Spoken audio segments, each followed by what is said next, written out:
It's time for the 2023 NFL Draft here in the Patriots franchise. No time to waste here. We're going to jump right into it here in a second. Welcome back. This is the third episode, as you may or may not know. We started right where we are today in the wild card game. We simulated all the playoffs in this series. Just last episode was free agency and everything before the draft. This one is the draft, and with the first pick, the Chicago Bears select left end Stephon Reese. He jumped up from like number 5 overall to number 1 projected, um, and that's where he goes. And now with Houston on the clock, they are projected to go with the number 1 quarterback in the draft, and that's exactly what they'll do as they go Anton Gilmore out of Wisconsin. The Houston Texans here have a new quarterback now with Arizona Cardinals. They're on the clock here, and they would go on and select Kentrell Sharp. I think it's Kentrell Sharp out of UCF. Good outside linebacker, one of the top ones projected here in this draft. I'm pretty sure 2 of them were projected to go top 5. He was one of them. Indianapolis, they picked Carl Lilly with right tackle out of Kansas State to beef up that line. 5th pick, the Seahawks. They select defensive tackle Colin DeMarco. And as you see here, I checked the board. Adrian Moore, top receiver, still here. I was wondering what team would go with him because he was another guy I was interested in, but I didn't think I had a chance to get. Detroit here with the 6th pick. They'll go left tackle Blake Westbrook, one of the top tackles in the draft. Now with the 7th pick, the Las Vegas Raiders select right end Marcus Johnston. A good end there. Still waiting to see where this wide receiver goes. 8th pick, right tackle for Tennessee. That's what I projected. Big pick here, number 9. And it is the New York Jets, and they go with a lineman. So we'll see that new lineman probably twice a year if he starts.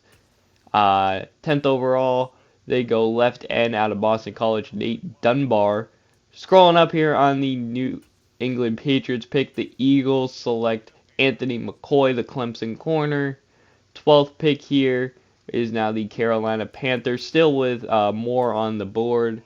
They go right end Jonathan McDonald. Houston gets their 2nd pick of the draft, and with the new quarterback, they'll go with Adrian Moore, get a new weapon as well. So now looking at the draft board to see who's available, I realized the big names that I wanted, which was Brunson and Sheffield, they are projected to go to late first round.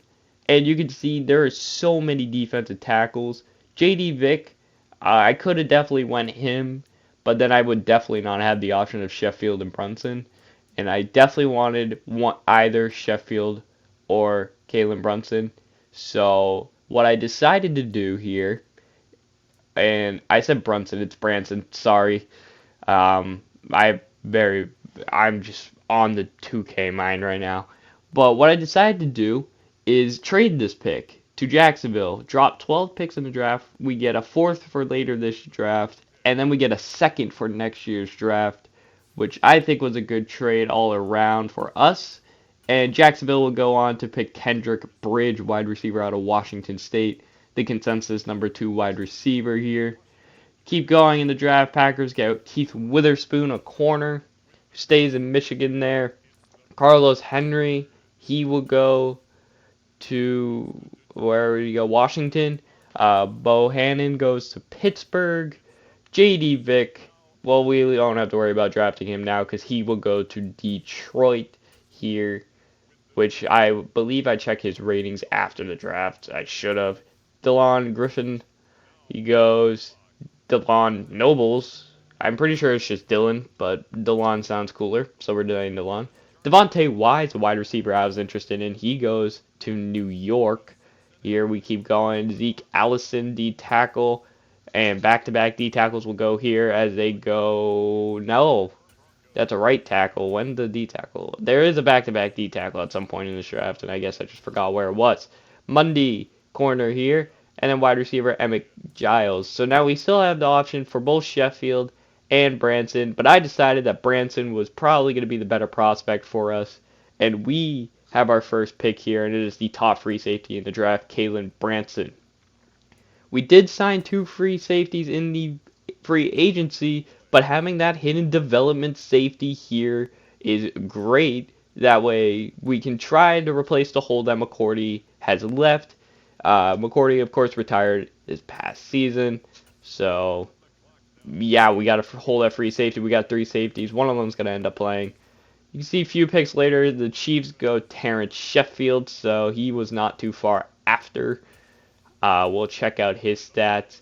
And then you'll see here a nice sequence. 3 tight ends in a row get drafted. All of the top 3 tight ends in the draft get picked 31st, 32nd, and 33rd in the order they were projected. We now jump to our second round pick. And here I see that Terrell Patterson is still on the board, another corner I liked a lot. I scrolled through here to see if there's anyone else that I might have liked a lot, but there just wasn't really any. And you can see my list of favorites are dwindling fast. So I'm going to go with Terrell Patterson here, a different type of corner than what I will like to run.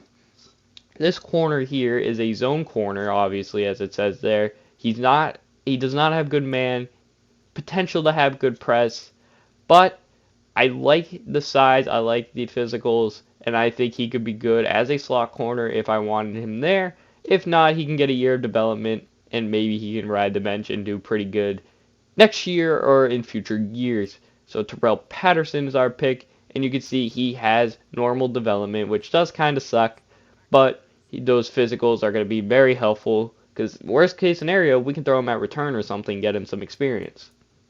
Next pick here, third round, 12th pick, I decided to beef up the depth on our line and go Christopher Huffman.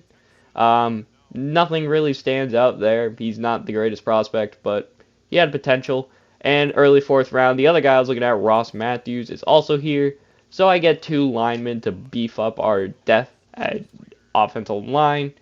See tight end here, Luke Richardson, later in the 4th round. And this is the guy I actually went with because he is one of the best physical in college pro days, stuff like that. Maybe not be the best. Definitely our 3rd tight end, not even, maybe even our 4th. But later in the 4th round, we still had Devontae Mitchell on the board, so I decided to get him. And he is a hidden development middle linebacker, which is very big because Juwan Bentley's our only middle linebacker at this point, or the only middle linebacker I'm confident in. See later on we go Brenton Baldwin here, pass coverage outside linebacker, just to get more depth at linebacker. And then I go Enrique Harrison, a guy that could possibly play, not projecting him to be a starter or anything, but he does have some good stats and good potential and good physicals. He's only normal development, but he has a good chance to play because he is 6'3". He is a taller man. Later on, I'm at the end of the 6th round, I believe, here, and I just decide, let's get another quarterback on the roster. I was looking at Jeff Grant for a while, considering him mainly because of the B to C trucking that he had, but I'm going to eventually end up going with Gary Harris, mainly because he had one of the top speeds at quarterback, and not that fast, but, I mean, we have a faster quarterback than Mac Jones now, so if I ever want to switch over to an option offense, we can do that. He's not that good, though. 57 strength. What a man. But that would do the draft here, and we'll go through, and here is the recap. You can see Brunson and Patterson, 72 and 74 overall. We got a slew of 60 overalls before getting Enrique Harrison, who's another 70. All in all, definitely don't think it was a great draft. We definitely got some highlights there with Mitchell, Branson, and Patterson. And maybe even Harrison down there. But you see Kalen Branson, hidden development, 72 overall to start. He's down because of morale. I don't know why, but whatever. Definitely has good potential. His motivation is actually high to play here. He likes our team. He has the future starter tag, so he will get more XP faster. Very excited to use him. There's a good chance that he might not start right away, but he will eventually get some playing time. And next up there is Terrell Patterson. Like I said, he's the highest overall guy we drafted, but he's just not number. Maybe he can get number 3 corner, depending on how bad our corners. But we have so many corners that I don't think he'll be playing. as I was saying before the headset died, I don't think he'll be playing too much. He's not really motivated to play here, as you can see. He is a day one starter, which could be nice, could get him developed.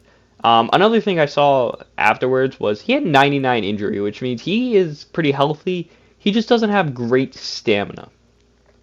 Here you can see Huffman. He's not the worst blocker, but obviously not a starter. Same with Ross Matthews here. Middle of the road type guys. Definitely both pass blockers. Definitely not being much in the run game. Luke Richardson, tight end. I definitely like the potential that he could have, but as of right now, he's nothing more than a third tight end. Another guy that has great injury, but not the greatest of stamina.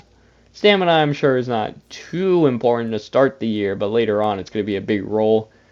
Devontae Mitchell, one of my favorite guys in this draft. He is high hopes here. Another guy, actually, he has low injury compared to stamina. He's a little upset that we are not a warm weather state, but I mean, we're the New England Patriots. Sometimes you gotta bite the bullet on that. Brenton Baldwin here. Definitely just another guy. He's an undersized linebacker. Could be a good coverage guy. Maybe even move him to safety. 5'11", definitely could play safety. He's very slow, though, so I guess he'd play more of a sub linebacker, if anything. We'll see. I'll probably move him around to see where he best fits, and if he doesn't, well, we'll just get rid of him, unfortunately. Another guy I'm very excited for, Enrique Harrison. Obviously, we did just sign Odell Beckham, so wide receiver wasn't high on my draft list here, but still a solid wide receiver here. Definitely think a year of development will definitely end up bringing him into maybe the number 2 next to Odell Beckham within a year. And last but not least, scrambling quarterback Gary Harris. No, not the shooting guard. We're talking about the quarterback. He's a 57 overall. He can throw the ball short and run, and that's about it. He does have good injury rating, which is nice just in case Mac Jones does ever go down, and Andy Dalton and Bailey Zappi, because really he's our 4th quarterback. He's not at all our 3rd. But I don't know, maybe he'll be the next Tom Brady. And then I go to check some of the NFL guys. I don't really look at much of the overalls of the big guys. Maybe in the future drafts, maybe I'll go one by one and check out probably the first round picks. But see at least 2 of them here because I wanted to check out what J.D. Vick's ratings were and Sheffield's.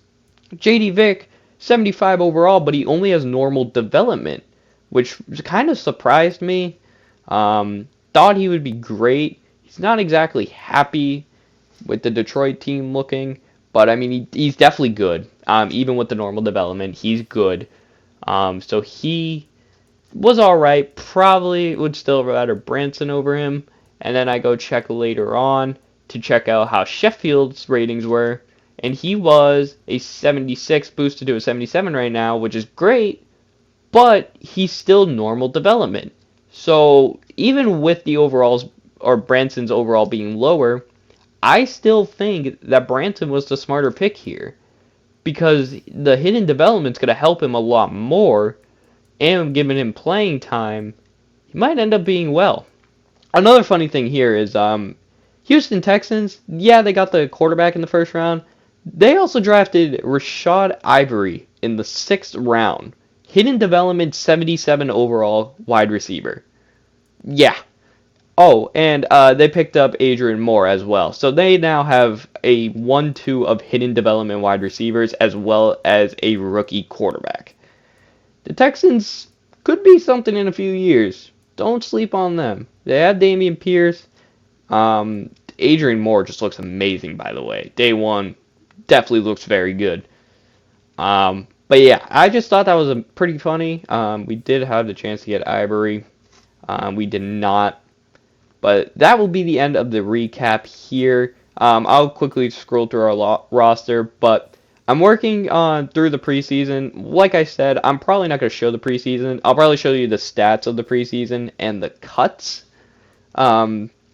before game 1 of the year. But I like our roster. I feel like we have way too many quarterbacks right now. But the receiving core, I definitely think has potential, especially with Kenny Galladay. I think he might be one of the underrated guys. Same with J.J. Arcega-Whiteside. I think our line, if they just don't play like absolute garbage like they do in real life sometimes, it will be fine. Defensively, I think our front seven did get a little worse. I did hear set Matthew Judon as a captain because for some reason he wasn't a captain. Um, but I definitely think our front seven did get a little worse. But it's all right. I think our secondary is going to be good with Jason Barrett, who is still injured to start the year. He will be back by week 1, so you guys should not have to worry about that. I think our secondary does improve. I don't understand why we have 2 kickers, but I'll worry about that later. And I'm going to give Jake Bailey captain because I like Jake Bailey. Jake Bailey season, baby.